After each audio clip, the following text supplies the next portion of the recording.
You're listening to the Potaholics Comedy Network. Potaholics.com. Hey you guys, how's it going? Welcome to Cooked. I'm your host, Kelsey Cook, and oh my god, the guest I got this week, I'm still a little bit in shock because this was like within 24 hours that it happened, and I'm just still surprised. I can't believe it. My guest this week is Jim Norton. Holy shit. Like, he is so amazing, such an incredible comedian. I just feel so lucky that I got to have him on. He tweeted that he was going to be in LA this weekend. I was looking for some podcasts to do, so I threw my name and Cooked out there, and this happened. So I got really lucky, and I hope you guys really enjoy this episode. I had a blast recording it with him. He's so nice, so goddamn funny, and it just a little warning, not like it, I mean, if you've been listening to Cooked for a while, it's no surprise to you that it can get pretty dirty sometimes. But yeah, we talk about a lot of shit, so it is not for the faint of genitals. Just a heads up, we get into some stuff, but I think it's really interesting and really funny, so I hope you guys like it.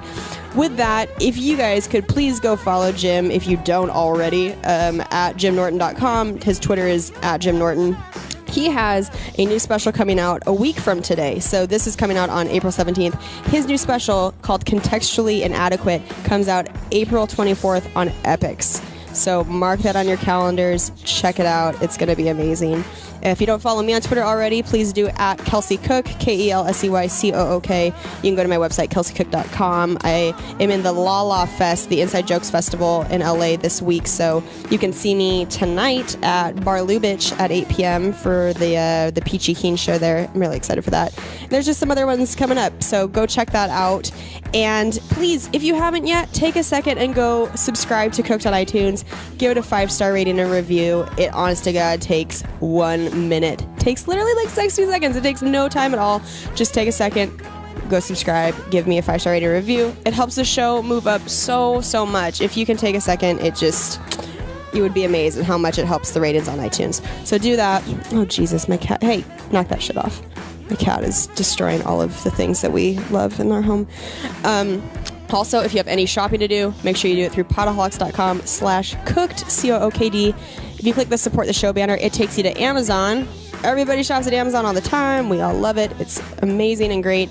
And if you do it through that link, I get a little bit of the money spent. So it's a win-win. It's awesome. With that, no further ado. Let's get into it. I hope you guys love the show. Oh, we're getting to the good stuff, people. Here we go.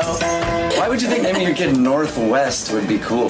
He weighs 1,000 pounds. I had a coffee and got the tires changed and had an abortion. One more reason for me to roast it. What an idiot!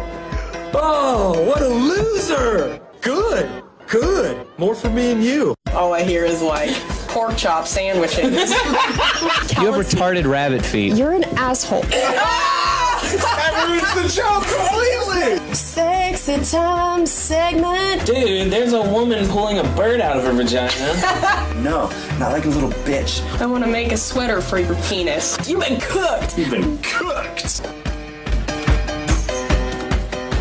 This room is amazing, by the way. The whole hotel is like insanely gorgeous. Yeah, this was the first hotel I ever stayed at in LA. It wasn't the London. Really? It was, yeah, I think it was 1997. I came with 3 other comedians. It was the Wyndham Bellage back then. Okay. And the Louis Anderson Show was a stand-up show on Santa Monica Boulevard, or Santa Monica Pier, sorry. Okay. And this was the hotel we stayed at. And there was 4 of us. The rooms were structured differently. They were like, there was like a little step in the middle of the room that went down, and there was 4 of us in the room. 2 or 3 of us in the bed, and 1 or 2 of us on the couch. Okay. That was my first time out here. Oh my God. Yeah. I love it. Yeah, all comedians. Jim Florentine, a guy named Lenny Marcus, and another guy named Rich Francesi, all New Yorkers. Wow, in 97? I think it was 97, yeah. That's crazy. Because I met Dice Clay that weekend. Oh, okay. And me and Jim went furniture shopping with him. And then Andrew went on the road, and he liked us. So he called me, and he goes, he's like, do you want to be my opener? And I'm like, yeah. So From furniture shopping? From furniture. We had a good time. We hung out. That's like, isn't that weird how comedy works like It that? is, Like yeah. the most random things and then boom. Well, I met him because his opener worked for Louis Anderson, and I'm like, Okay. yeah, we're big Dice fans. We saw him at the Comedy Store, and she's like, oh, he'll look. So it was all from being in L.A. that one trip. Wow. And then from there, I got to radio. So that one trip to L.A. changed my life. Oh my God. That's so cool to hear those kind of backstories like Yeah. that and see the little ways that it happened.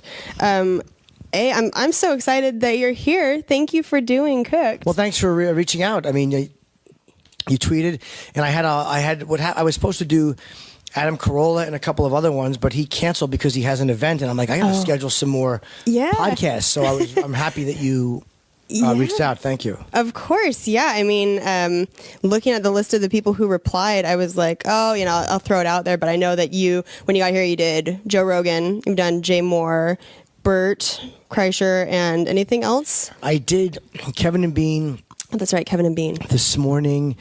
I had 3 phoner interviews, and then tomorrow I have The Nerdist. Damn. And Allison Rosen and Dr. Drew, I think, are the 3 I have tomorrow. Oh my God. But it's like you got to promote, Yeah. The fact that anybody will have me on I'm happy for it. You know what I mean? You just got to promote. I'm so happy that you came on because I immediately had, as soon as you tweeted that, I had fans of Cooked tweet at me and be like, oh my God, go try and get him on. And Yeah. so I haven't told anybody yet, and I'll like post a picture of us after we do this. Oh, good. I bet people are going to like shit their pants. Oh, They're gonna be good. excited. So yeah, this is awesome. And how long are you in LA? I go home Saturday morning. UFC is in New Jersey, so I might go watch that. Okay. I was going to stay the whole weekend until go home. I do radio Monday, so I have to go home. Yeah. But I was like, I'll stay till Sunday, but then I'm like, nah, just go back. Yeah. I never stay. Once I'm not working, I leave the next morning immediately. Yeah. And do you usually do this kind of buffet of podcasts and radio stuff when you're in a place? I'll do all of it because I do radio. I know that this arrogance that certain performers have about doing radio, they won't do it. And it's almost like podcasts help you draw more For sure. than a little local, if you're going to do TV, you're going to do Kimmel, you're going to do Fallon, that's fine. Yeah. But if you're doing some little shitty local morning show, like radio show, TV show, like those little news hits they do, nobody watches those. Yeah. They don't help. But publicists will put their clients there because it's TV and the publicist feels better about themselves. But podcasts are a targeted audience. Yes. They're people who are going to download it, going, we like you, we want to hear what you're saying. Yeah. They're much more likely to respond. For sure. So I wish more people would realize that and do radio and do podcasts. Yeah. Oh, it's amazing. I think I've had Cooked now for like 2 years, and it's so funny because at least for me, starting the podcast seemed like such a small venture, like, oh, whatever, it'll be fun. It's another good outlet to have another thing going on. And then it amazes me how many people want to be on podcasts and want to talk and I think the structure, I tweeted at you the questions that I ask. People generally like answering those questions, Sure. I think, because I don't know. I don't think many people get asked like point blank, what's the most embarrassing sex story you have? Oh, I forgot you had those, yeah. Most people have some really good ones that they just don't ever see the light of day because, not many people just ask that. Sure. No, it's good. People have got some gold mines. Yeah. A lot of people don't want to talk about that stuff, but I'm like, most of my stories I've told, so I'm fine with all of them. Oh, good. Okay, awesome. So, couple things. Do you want to plug your Twitter and website and all of that up front? Just JimNorton.com and Jim Norton on Twitter. Okay. And I have a special the 24th coming out on Epix and EpixHD.com, and it's also on Netflix 3 months after. It's called Contextually Inadequate. So awesome. I saw the poster today. It's hysterical. Where was it? I think it was just on your website. Okay. Yeah, because they say that they put it up or it's on billboards, but I haven't seen it. So. Oh, okay. Oh, that's awesome. Yeah. So usually the first segment that I do is called the Who's Getting Cooked segment, and it's basically like roasting any newsworthy idiots of the week. And I also ask you to share what the dumbest thing is that you've ever done. Sure. And you're perfect for all of this stuff because you're an amazing roaster and like good at picking apart people. And I looked at an article right before I came that I thought was perfect for this, what you wrote for Time Magazine on Trevor Noah. Thanks. So well written. Like, I really, really loved everything. And there was something in particular that I wrote down because I wanted to share it. You said, and this is talking about Trevor Noah offending people on Twitter, which I mean, like, obviously being comedians, we look at those people that get offended all the time, and it's like, oh, Jesus, you know, like, we can't, you're right, we can't really do anything anymore. And what you said was, there's simply no way to consistently do the type of comedy that addresses these things, like religion, race, social beliefs, without upsetting somebody. No matter which direction you turn to aim the joke, somebody's getting hit. And I love that, and it's so true. And I feel like, as a writer, as a comedian, do you ever get in your head now, just knowing that that's how it is sometimes, that no matter what you say, somebody's going to get rubbed the wrong way, or are you just like, fuck it? I don't care. I mean, it's fine. Yeah. I mean, there's a difference between just doing your stuff and not having... Comedians are not supposed to respect people's social boundaries. Right. That's not our job. Right. It's to go, well, there's your line. Let me respect that. Like, what fucking good comedian looks at people's lines and goes, oh, sorry, folks, I didn't mean to cross that. That's silly. Right. But there's a difference between just that and just being purposefully antagonistic, like with no jokes. Like, you know what I mean? Sure, like, you want to avoid that too, because that's a temptation that some comedians fall into, that trap where they think they're being edgy just to go up and go like, well, fuck the church. Right. That's a fine sentiment, but at least just put a joke to it. Like, you can say fuck the Pope, fuck the church, all of it, fuck Islam, but put a joke to it. That's all. Right, exactly. Yeah. And I loved everything you said in there, and so particularly I read the tweets of the people who are like so upset about Trevor Noah, and I also like that you were like, some of the things were funny, some of them weren't, just kind of being like, in general, yeah, I mean, some of this was just like whatever it is, but it's still not intended to like make anybody's, like, ruin anybody's life. Well, it's a joke. What I always like to do is if you're writing something, or if I'm performing something, I like to cut off people's exits. Like, if I make a point, like, I always want people to not be able to back out that easily. Yeah. So it's like, all right, some were funny, some weren't. This way they can't weasel out of it by going, well, his stuff wasn't funny. I'm acknowledging that. Some of it was good, some of it wasn't. Who cares? Right. That's not the point. Yeah. I mean, Harry Shearer, who was, he's one of the Simpson voices, I guess. Oh, yeah. On Twitter, Penn Jillette retweeted my article. So Harry tweeted, well, here's what he missed. It has to be funny.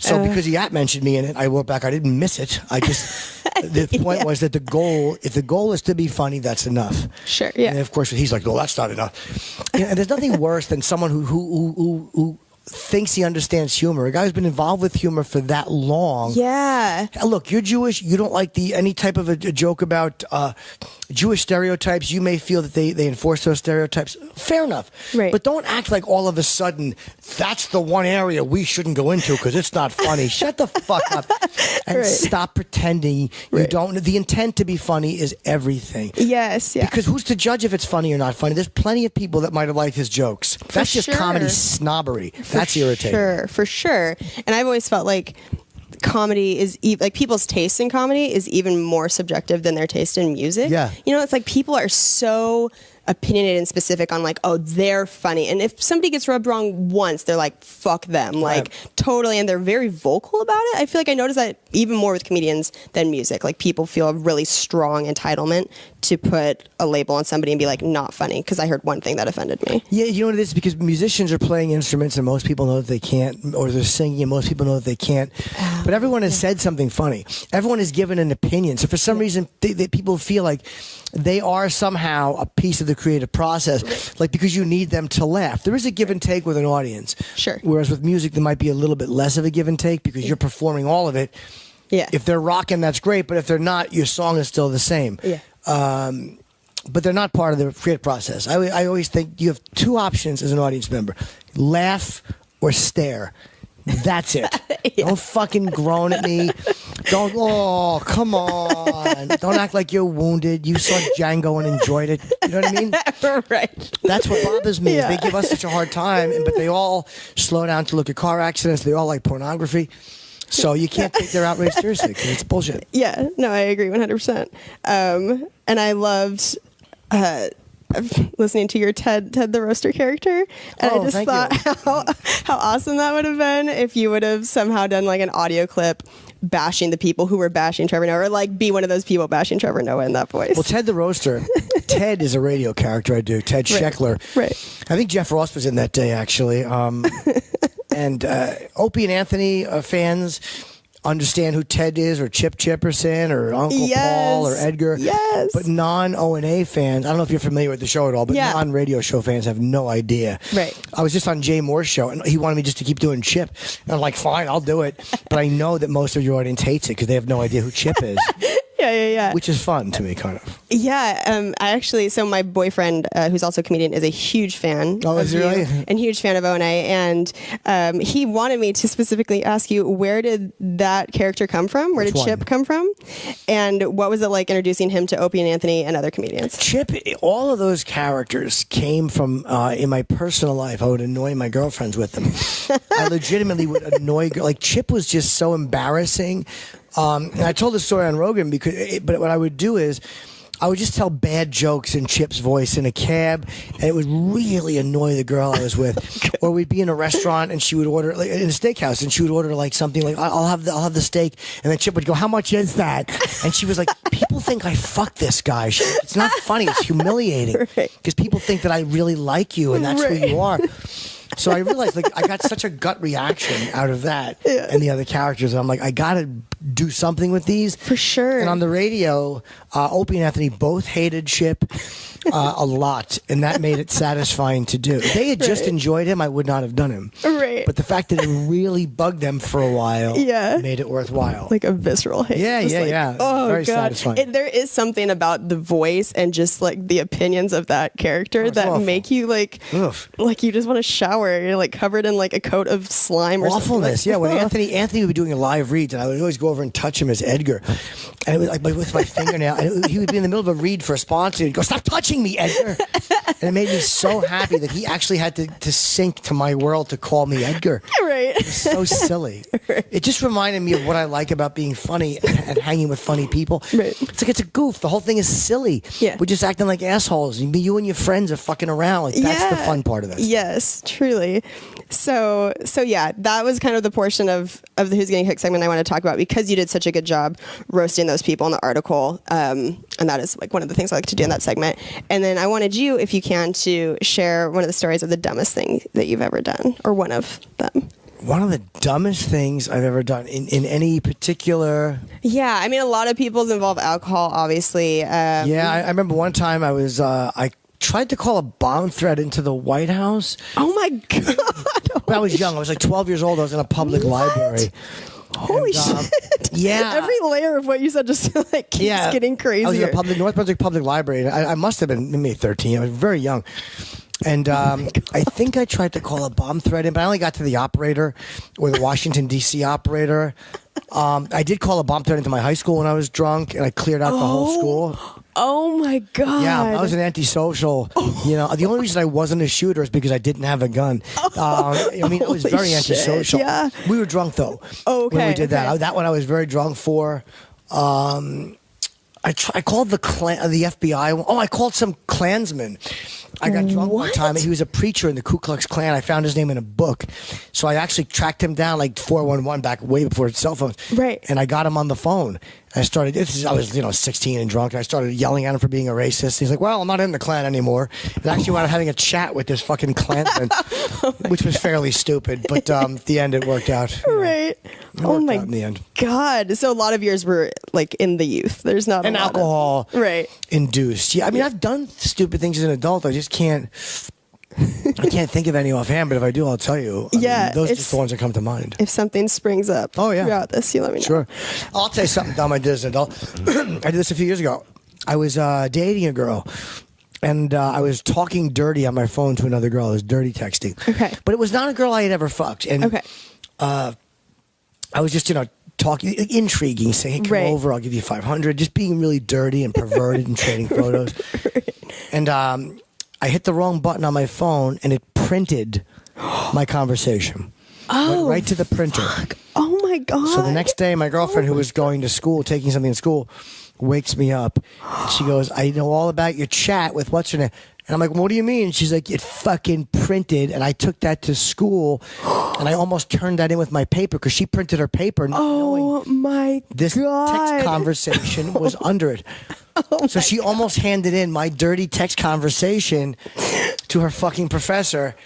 And wow, that was a bad moment. And that's probably the stupidest thing I've ever done. 'Cause I was totally sober. I was an adult. That's kind of incredible, though. At the same time, it's like dumb, but like holy shit. The only good thing was she knew by the context of the discussion that I really wasn't sleeping with the girl. Right. Because she could tell by what she said, like I've never hooked up with her. You know? Yeah. But that was the only thing that saved me. But that was a doozy. That was a bad one. That was a doozy. Yeah. So she didn't break up with you after that? No, we went to Vegas. I took her to Vegas, and Vegas patches everything. I got food poisoning in Vegas, and she felt bad for me. We broke up not long after that. Okay. And now I'm going to see her tonight. She lives out here now. Oh, She's no my way. closest friend. Oh, nice. Yeah. Well, that ended up nicely. Then. Yeah. She's awesome. I've never heard of that before. Like, I mean, there's obviously so many weird things, but like people seeing text or like texting the wrong person, but like Sure. a full printout and then almost turning it in. Yeah, that's like silly. Yeah, that's amazing. That was a fucking Lulu, man. Wow. That's a perfect story. Yeah. Perfect story. Okay, so then this is like totally shifting gears, but I do a segment called The Breakdown where I ask you, so you're from New York, live in New York. You're from New Jersey, right? Jersey originally, yeah. Okay, but you live in New York now? Yep, since 2002. Okay. What are your top 3 favorite food spots in New York? Which I'm sure is like a loaded question because it's New York. But no, it's easy. I mean, it's the place called the Porterhouse, which is a steakhouse in Time Warner. Okay. In the Time Warner building. I love that place a lot. Okay. Sushi of Gary is a place on 78th and Columbus. I love their sushi. Ooh, okay. Let me think. It might be the Olive Tree Restaurant, which is above the Comedy Cellar, which is where all the comedians hang out. Okay. I love that place. I love it. Awesome. The Middle Eastern food, and most of my meals are eaten there. So I would say there's my third favorite. Oh, perfect. And then how often do you come out here?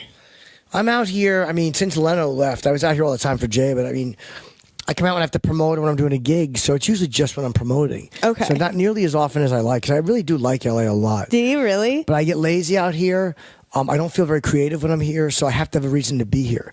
Interesting. Why? Like, what do you think the difference is between that and New York? I don't know. There's just a different energy in New York plus that's where radio is, that's where the Comedy Cellar is, that's where I live my whole life. Yeah. The rhythm of living there is just different than the rhythm of living here. Sure. And I feel like I have to be doing something there. But here, it's nice out and relaxed. I eat like shit when I'm here. I go to the gym. Yes. In New York, I'm much more motivated for some reason. I don't know why. That's so interesting. My boyfriend and I just moved here like 3-4 months ago from Seattle. Oh, and okay. So I had lived here for a couple summers before doing comedy, but did you guys meet doing comedy? yeah, about 3 years ago at an open mic, Okay. and so which I know is always like the weird, rare comedian couple situation that actually works out for more than like 6 weeks. It usually is not. I dated a comedian for a year and a half, and that ended. She caught me cheating. Oh, okay. Yeah, it's unfortunate. Yeah, it's hard to date another comedian. It's like huge pros and then big drawbacks sometimes too. Would you date another comedian, you think? It would depend. I mean, it depends on who, obviously, and Right. I would, sure.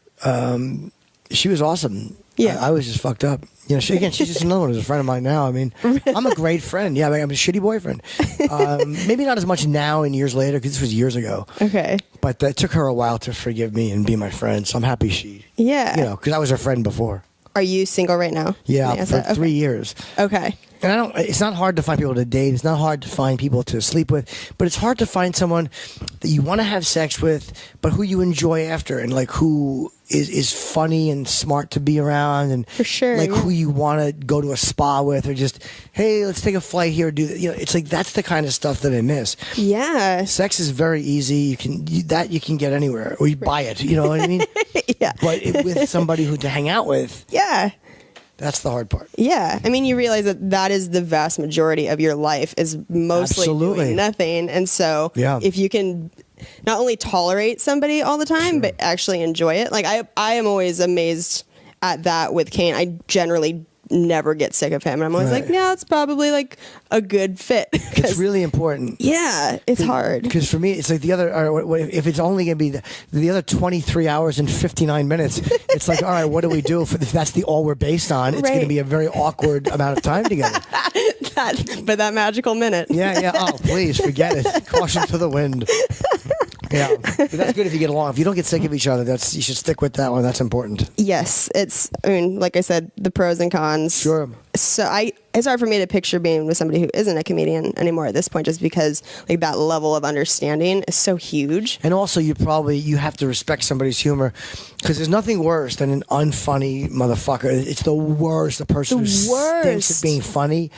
And who's persistent about it too. Like, don't you want to just fucking hang yourself in a crowd? Like when you see that happening on stage, you're like, I can't. Well, this is the can't be difference here. between men and women. Like, I think as a man, if I date a woman who's not necessarily funny, she's not going to feel the need to compete with me to be as funny.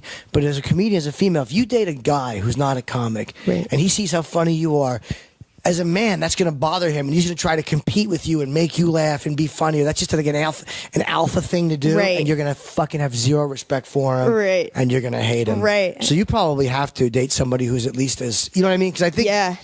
And I'm like, when you're talking about like maybe like most girls feeling that way, I have always felt like I need to be like as funny or funnier. Like that bothers me if like I'm not bringing enough to the table. Do you know what I mean? But that's because I like this is what I do. I know I'm Well, not you have the a comedian's typical mentality.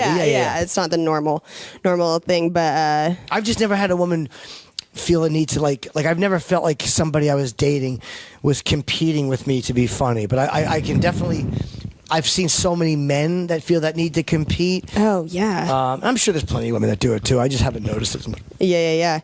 But yeah, we moved down here, and that's something like everything you talked about, that feeling in LA is like, that's totally how we feel down here. Sure. And I know it's obviously a big process to get comfortable in this scene and all of that, but yeah, it's like the days go so fast and you're like, I haven't written anything new in like a month. What the fuck's happening? So it's not a good feeling. Yeah, in New York I get on every night.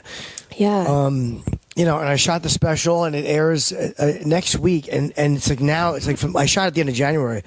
So for the last couple months, I've just been going on with, it's like you just got the act, it's gone, that hour's gone, start over. Yeah. You gotta go in the clubs every night and work it out, and then something will happen, and you're like, okay, that's kind of something, and you know, Yeah. go on the road a little bit and try to have at least a new 45 or 40. I've had a new 30 right now, so it's enough to go on the road with. Right, you play right. with the audience a little bit. You do a few minutes that they've seen before, Yeah. and they're happy. You know, but you can't give them a whole hour that they've seen. Oh yeah. That's I'm kind of in a place right now where do you know Uproar, their comedy label, they want to record my first album, but I have this anxiety of like, if I do that, then I feel like I have to start from scratch, and I don't know if I'm ready. Right. to do Well, that. make sure with anybody you sign anything with, really have a lawyer look at that For stuff. sure. That's why I've been hesitant, because You it's should like be. I've heard, Sure. yeah, some kind of like, I mean, I feel like that's with most record labels. Some people have bad experiences, some people have great ones. Maybe but- they're fine. I don't even know who they are. But Right. in general, I would be hesitant to put it out with anybody, whereas you could just put it out yourself and own it. Yeah. Because how much does it cost to tape a CD? I mean, It's like nothing. nothing. Yeah. Very easy to do. Yeah. You spend a little bit of money, and then you own it forever. Yeah. And then you can sell it in places. Then all you need is a distributor. Right. I feel like that's probably the better route. That's what I've heard from people. So this is kind of the last thing we talked about a little bit. It's like, it's called my sexy time segment. And you talked about that you're single right now. But you've had, I feel like, where did I hear you? I heard you talking about a girlfriend and doing your voices to her and hating them. I know you talked about that earlier in this Sure. episode. Is that something that, like, do you love finding that in a girl, that you can just like get under their skin, but that they'll still love you no matter Yeah, what? I mean, if it's fun though, it has to Right. be fun. It's not like needling them, like you're getting fat. Like, it's not that type of dick thing. It's like I really am having fun when I do Right. it, and they're having fun with it too. Like, I need a woman who can think like that. And you know, my ex was so funny with it. Yeah. Like, I'm animating these characters, and she's working on it with me because she really gets it. Yeah. But if she genuinely just dismissed it and didn't enjoy it, it wouldn't have been fun to do. Yeah. So you need somebody who's kind of got the same sense of humor, at least about certain things. For sure. And you were talking about kind of like how you feel as a comedian in a relationship versus being with a girl. How important is it to you that she can make you laugh? And like, do you know what I mean? As a comedian, do you care? Because I know some guys who are comedians that like feel like they need somebody to be on that level with them, and then some they're like, I just want an audience, basically. I don't need either. Like, I like someone who's funny. I respect that. Yeah. But it's, you know, if I find somebody sexy, that's always a personality thing anyway. So if someone is sexy to me because their personality is sexy, Yeah. I can enjoy them for that and still like them as people and still respect them. Yeah. The only time if someone's not funny, it bothers me if they're always trying to be funny. But if someone's just not a funny person, I'm okay with that. Like, you know what I mean? I can't sing. So, you know what I mean? Maybe you date someone who's great at math. I suck at math. Like, you know, but I do like it when they have that combination is nice because it's nice to be around somebody who makes me laugh. I do like that. Yeah. And what are I usually ask this too, what are your top 3 turn-ons and top 3 turn-offs? Like, can you think of anything off the bat? Top 3 turn-ons? Yeah. Like, physically? It can be anything? Or Be anything, yeah. Okay. I feel like No, nothing I just saw terrible. your brain. No, but I mean, it's like I don't know you, so I don't want to be saying awful things to you. I like certain types of vaginas. I think are really sexy. Okay. Larger ones I like. Larger? Meatier ones, yeah. But I've talked about that for years on stage. Meaty vaginas, I like that a lot. That's my number 1 turn on. What? Yeah, it drives me crazy. A meaty vagina? Yeah. And I never would have said that to you if you didn't. I like. Oh my God, don't, like, trust me, you can't. Like, this is what I talk about on this. You're fine. That turns Totally me on fine. a tremendous amount. It's not necessary for me to like someone, Okay. but there's a visceral reaction to that. Scent, I can like a lot. If somebody, like when I date women, I like a lot of times if they don't wear deodorant, if they smell a certain way, like that's an animal thing that makes me fucking crazy. Bad smell though will kill it though. That's to me, that's how nature tells you this is who you should hang with. Right. Like I've dated girls who were clean and showered all the time, and their smell repulsed me. It wasn't that they were dirty. That was Interesting. nature. I've totally experienced that too with a guy where it's like you're clean, but whatever, like the cologne you're choosing to wear or just your natural, like I can't. Your pheromones are off, or your mouth tastes fucked up, or your hair smells weird. There's just something about you that repels, and that's the way it is. Whereas with someone, we have that thing. I've had girls. I've literally my ex-girlfriend. I would throw her deodorant out. She'd be like, "I fucking stink at work." She was really funny. No, you threw it out. Oh yeah, I would throw it out, and she would have no deodorant. It was really awesome. Oh my God, it'd be a But she fucking was nightmare. She was the pervert though. She kind of got it because she would come over and just fucking lay in my bed for 3 days and stink. She didn't care. But then when she had this job at Abercrombie and Fitch, she's like, "I fucking stink. I need it." Oh my God. So those are 2 of my visceral turn on. Right. Third turn on. I would say good dirty talk Okay. is really important, and it's not necessarily stuff that's like, "Ooh, fuck me." It's not always the obvious stuff. It's someone who can read me or is slightly intuitive in that area. Okay. That's a turn on. Yeah. And again, I don't mean be a mind reader, know everything I want. Right. But part of being comfortable with somebody physically or sexually, I think, is like knowing, like kind of anticipating a little bit. Yeah. And someone not always having to say, like, "Can you do that? Can you do that?" Like, Yeah. there's a certain amount of it we have to discuss, but a certain amount of it, I think that someone who's intuitive picks up on your body language. That's a big turn on for me. Yeah, for Because sure. it also tells them when not to touch you. Like, what's Yeah. worse than somebody who's pawing all over you and you're like, you're fucking dying inside. You're like, "Take your fucking hands off me." You know what I mean? Yeah. They just they keep kissing you and you're like, "Stop it. Stop fucking kissing me." And anytime that happens to me, I always call that like wet cat. Like you feel like a wet cat where you're like, it's a great way like to put it, fucking yeah. don't touch anything. Don't look at me. Like, Yeah. Yeah. wet cat syndrome. So a certain amount of intuition, I think, can be a great. Because I've had women say things to me that were just. They literally, it was like a fucking sledgehammer to the stomach in a good like way. what? Do you remember? In a good way, like a good thing. Oh, a great way. Oh, okay. Can you like this is so interesting. This won't translate as sexy, but to me, there used to be this girl I would talk dirty to in Connecticut. She was an awesome dirty talker. She's a little flaky, but great dirty talker. Okay. And she had a chubby ass, which I liked. And she sent me a picture of her ass in a thong. And like, I like when you can't see a lot of the thong because the ass cheeks are kind of all over it. Okay. And so she sent me this picture, and I wanted to discuss it with her, because it was hot. Yeah. And I was like, "Wow, your ass, you can't really see that thong." And she wrote back like, "Yeah, my ass eats thongs." And the language of that fucking drove me ballistic. It was so specific. Right. It wasn't something cheesy that she pulled from a porno movie. No one's ever said those words in a row. No. Yeah, that's the first time in the history of man my Anyone who ass said that eats thong. there was something so dirty about her saying that, and so specific Yeah. that it made me crazy. Stuff like that. It's very rarely. And no fear. She clearly was like, I No. balls to the wall. Don't care what you're going to think about this. This is what I'm saying. Yeah, I've had girls say stuff about fucking other guys that I liked, like girls. Who Really? would, yeah. Not that they were doing it in front of me, but just that they would taunt me about how they wanted to fuck other guys, and there was something You so like that? Oh yeah, a lot. That usually makes most guys like be like, I know. fuck you, I'm done. But what happened was, growing up, all men are insecure. Like, we want to know that you're enjoying us sexually. We always want to know we're okay and we're Right. adequate.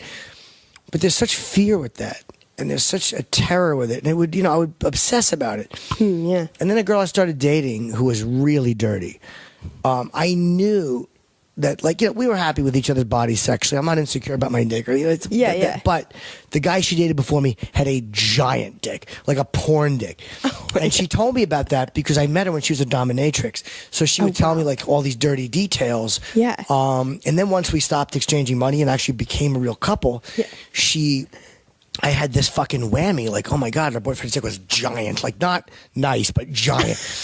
And I knew she had a movie with him. She had filmed them fucking. Okay. So we were talking one time about, I wanted to see it.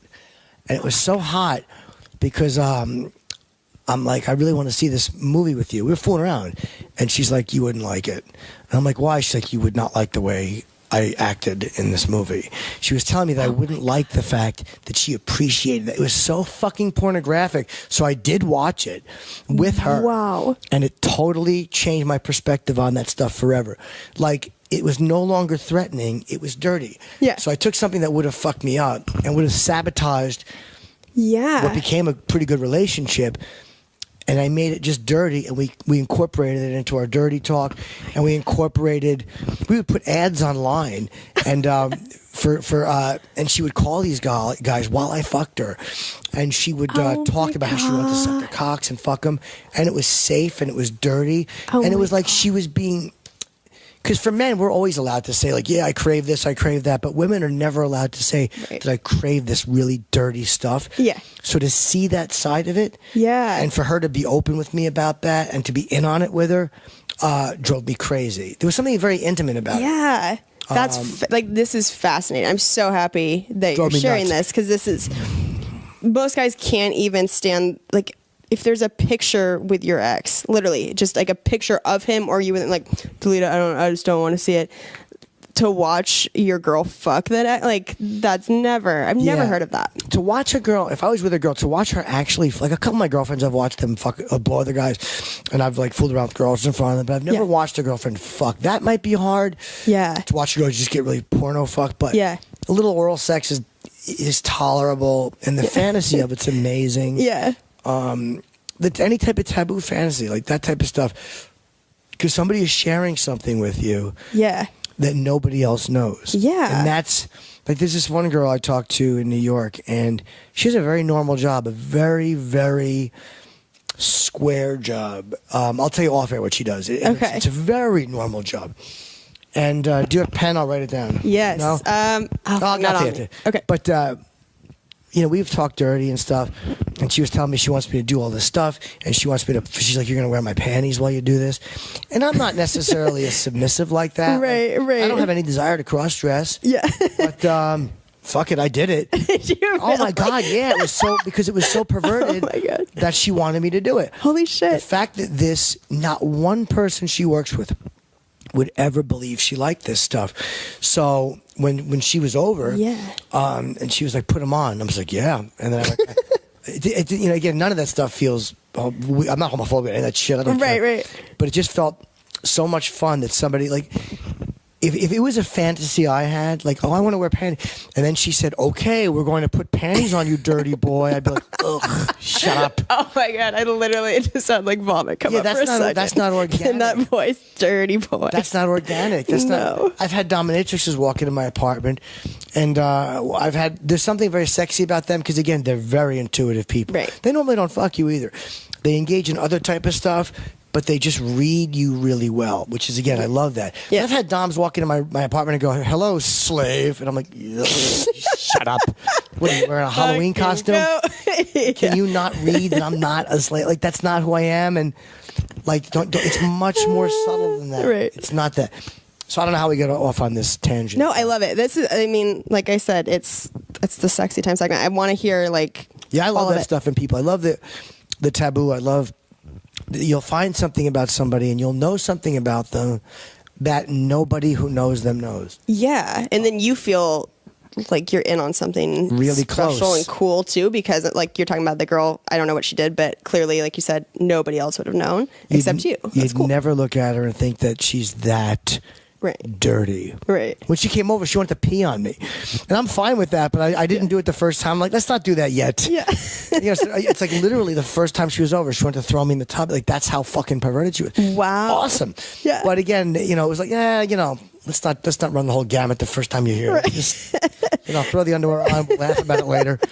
Let's go slow and throw the underwear on. Like, Exactly. let's do chapter 1. Yeah, chapter 1, panties. We'll go out and have a nice vegan dinner tomorrow and get to know each other a bit. I don't want to do everything at once.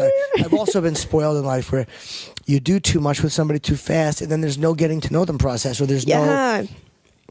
It loses its sexiness because it's there it is. It's almost like if you walk into a room and someone's just nude with their legs open, they're going, fuck me. You're like, come on. Can you like wrap it up, like put a bow on it a little bit? Something. Yeah, or like, let's talk about things and lead into it. I'm big. Even porn I like is mid to late 80s porn that had stories. Yeah. That had a certain. I mean, it wasn't the greatest, but I like when there was a scene. Like, I don't like just gonzo porn that's straight up fucking. And I envy people who do, because if you can just watch people fucking and you get turned on, to me, there's something very healthy about that. There's something very emotionally and sexually I mean, like, that's really like the only porn I know, because I've never seen like old 80s porn. Oh, yeah. All the only porn I know is just like they're already fucking, basically. That's very There's healthy. not even foreplay, but like that's, I don't know. Because I envy people who can just watch it and enjoy it for that. Whereas me, I need bells and whistles, and he's a milkman, and her husband's a quadriplegic. He was hurt in the war. Like, I need so much shit, and he can't hear Are it. their parents still together? Elementary school? What's the backstory? Yeah, I like a good backstory. It drives me crazy. That's incredible. What are your top turnoffs? I know you've talked about it a little bit, but like anything specifically that you're like, no, deal breaker if that happened, or If somebody is judgmental of what I like, not that they have to like it, right? but I lose. Everything shuts off in me immediately. Yeah. The minute I feel scolded, Yeah. I shut down, and I remember I was talking to this girl I was seeing, and she was she's a guy I had wanted to fuck so badly for so long. I finally started dating her. And it was nice, and she was dirty, and she perfect body. And then we were talking about some stuff. She's not a fan, so she didn't know me as a. I've talked about all my dirt, right? Yeah. but I was talking to her about it, and she didn't know a lot of this stuff. And she's like, "Look, you can never tell me that again," because it really bothered her. And I got this scolding mom energy. Ooh. And I remember we were eating lunch, and as she's talking, I realized I am losing every bit of affection for her. Oh God. And by the end of the lunch, I had nothing. Oh God, that quickly. Dead. Wow. She's literally somebody I still talk to and I still like as a person. Yeah. And she dates other people and I'm happy for her. But because she told me some dirty stuff that had like incestuous overtones to it. Not full out incest, but weird vibe. Yeah. And I was totally fine with it. I wasn't judgmental about it. I mean, I was actually dirtier about it than she was. Right. But I didn't give her the fucking like, oh, that's gross, or you ought to be. So when I get that, I shut down from somebody immediately. Yeah. But there's plenty of people who won't like what you like. That's cool. But when I get that fucking, don't give me that school teacher. Like shame on you. Shame like on you any energy. sort of shame. Ugh. Forget it. Yeah, I'm done. yeah. What about physically? Biggest turnoffs? Bad breath is a turn off. Or breath that you just don't click with. Yeah. I've smelled fresh breath. Again, we've all had bad breath sometimes. I'm not saying that the first time, forget it, dead. But I mean somebody where you know that that's just their scent. Yeah. Some people just have weird breath. Like, it's not like bad, but it's like a brand. It's like a cologne in their mouth that you don't like or something. A weird cologne. It can be, but again, that could be a pheromone thing where that's nature telling the two of you don't mate. Yeah. Physically, lean vaginas. Yeah, I mean, but no, I like them too. I mean, all vaginas are fine usually. Generally speaking. Yeah, I mean, I don't mind small breasts, big breasts. I don't care. I like a nice ass, but it's like, there's really not many physical things because I think I can find something really sexy on most people, Right. Unless it's a scent thing that you can't get by. Right. The scent thing is interesting because I don't think it gets talked about that much, but like that's such a number one. It doesn't matter how somebody looks, how they are. If you can't deal with the way they smell, it erases so much. It's just like a barrier. Like I've had girls tell me like, it's so funny, like, if I go down on them or we're talking about whatever, and like, yeah, my ex-boyfriend would lick my ass, but he would always make me hop in the shower first. I'm like, what? Like, I'm not saying you want somebody to be filthy or dirty. Yeah. But like, he would, before he went down on you, he'd make you. Had one girl tell me that before he would eat my pussy, he'd make me shower. And I'm like, ugh. That's fucking weird. Dick. That, to me, I feel like that's weird for a guy What a to dick. do that. And also, yeah, like, oh my God, I'm just picturing if any guy ever was like, yeah, like, I'll go down on you, but like, you need a shower first. I would fucking die. That'd be the worst. I would lose all self-confidence. Or even before they even went down there, they just said that to her as principle. Like, they like a girl just to shower. And I know I might be in the minority with that. But I like feet that are smelly. Not dirty. I like clean feet that are smelly. I'm a fucking weirdo. The older I get, I love your smell stuff. But I really do. It's always been my strong, very, very. Even when I quit smoking years ago, but I always had a good sense of smell. Yeah. But it can also drive me crazy too, in a good way. Yeah. So that's the biggest turn off. And physically, there's very few things I can think of that are an instant turn off. Yeah. Oh, that's good. Because somebody, your car can say, well, someone who's 500 pounds, but I wouldn't be in bed with them. Like, you can kind of tell. And course, I'm sure there's plenty of women who would look at my physique and go like, oh, and wouldn't want to fuck me. And, so they wouldn't be turned off by me because they know what I look like anyway. So it's usually not physical. Okay, interesting. And do you have a most embarrassing sex story? Like anything you can think of? Not many are embarrassing to me, to be honest with you. I don't know. I mean, oh, God. I got the crabs twice from the same girl. That might be What? stupidest thing too. What? When I was 19, I didn't fuck much back then at all. It was before I did stand up. She was a girl that I'd wanted to sleep with. She was dating my friend. And I remember I knew she was dirty because we were sitting on my front porch and I could smell through her pants. I'm not kidding you. I was sitting like on a step and she was standing about 5 feet from me, 4 feet from me, and I could smell her odor coming up from her jeans in a bad way. She was gross. So I had sex with her. And that's the next sentence. Fucking repulsing. So I fucked her. They're ugly. But I did. I had sex with her, and I noticed, this is, years ago, I still had pubic hair. And I was like, oh no, a crab. It drove me crazy. So I dried, hot washed all my clothes. Got the crab medication, ran it through my pubic hair. And then I was so horny that a week later I fucked her again. What? I wasn't sure. I think I did a prostitute too, so I wasn't sure who gave it to me. When you were 19? 19. And then I had sex with her again, and I saw one of the little critters like right after I left her house. So it was her. Ew. So I called her and I told her, you got to get checked. How is she just walking around with that and not... Disgusting. Oh my God. Awful. Oh my God. Don't know. Don't know how she didn't notice. That definitely has to rank in your, the dumbest thing. That's dumbest and incredible. Worst sex story, yeah. That's pretty awful. What, and this is the last thing I'll ask, what's the dirtiest thing you've ever done?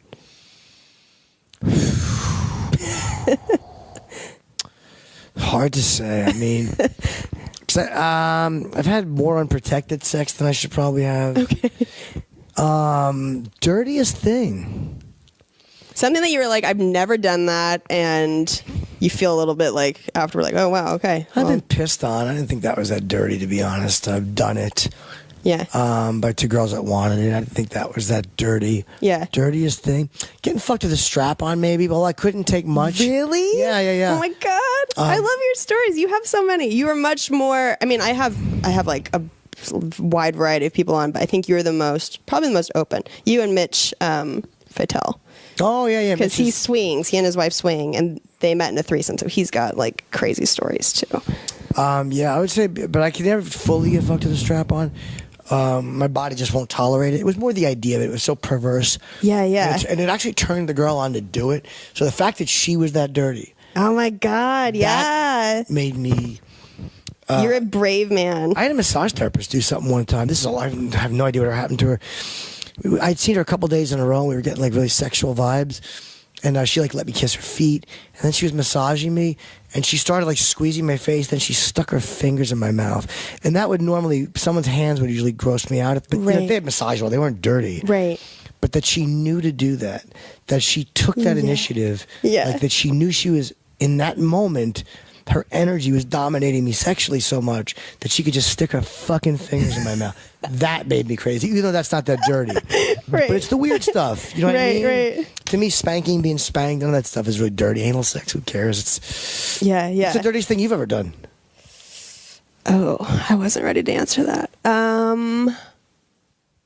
I've tried anal, kind of like probably same experience as you with strap on, where I was like, nah, like. I don't know. I didn't enjoy. It hurt more than I enjoyed it. Okay. And I think there's a thing too for girls, like the idea of doing it enough that it wouldn't hurt. Like, I don't like the idea of like that hole being stretched out. You know what I mean? Yeah. I don't know. I never thought about it for such practical reasons, but you're probably right. I didn't break it down. I like that like I feel like self-assured that nothing's gonna like come tumbling out. Absolutely. It's like that one crew sock that always falls around your ankle. Yeah, I understand. Nothing worse than a sock. You know what I mean? Sure. So, like the most embarrassing sex story that I've told on here is that I tried masturbating when I was 17 with like a manicure tool. Like it's like a handheld device or whatever, but it was shaped kind of like a cock, and I tried masturbating with it, but it was made of like a grippy rubber material. And I was like so determined, like just crazy, like the things you do when you're 17 to think like I want to do this because I want to try it, and I ended up like literally like my vagina like swelled shut, and I had to go to the emergency room. Oh, all right. So that was like the craziest, worst. Wow. Like, there's something about Mary type of moment where you're like, I tried to just do something in my like adolescence in the privacy of my own bathroom, and now like my mom knows, my family doctor knows, I'm in the fucking emergency room with no vagina. So well, that's embarrassing. Yeah. That's a good one. But I don't know if that's probably not the dirtiest. I don't know. I'm pretty dirty, but I haven't done. I don't know. I'm trying to rack my brain. It's hard because now Kane and I have been together for 3 years, so sex certainly like gets to that point where we're not doing anything nuts. I don't know. Yeah, you settle in with somebody sometimes, you know. Yeah. Plus, every dirty story that someone tells you is the dirtiest thing they've done on the podcast is probably the second or third dirtiest thing they've ever done. That is true. Or you like go all the way, and as soon as the recording's done, you're like, why did I say that? Oh my god! Oh yeah, I'm like that. It's funny. I had a girl one time tell me that she had fucked her boyfriend's dog. And that's not my thing. What? Yeah, like years before I knew her, she had fucked a dog. What? And it was a bizarre thing to hear, but it's like it didn't turn me on because I think any of the animal stuff is just gross. Yeah, no. But I love the fact that she was such a pervert. We never slept together.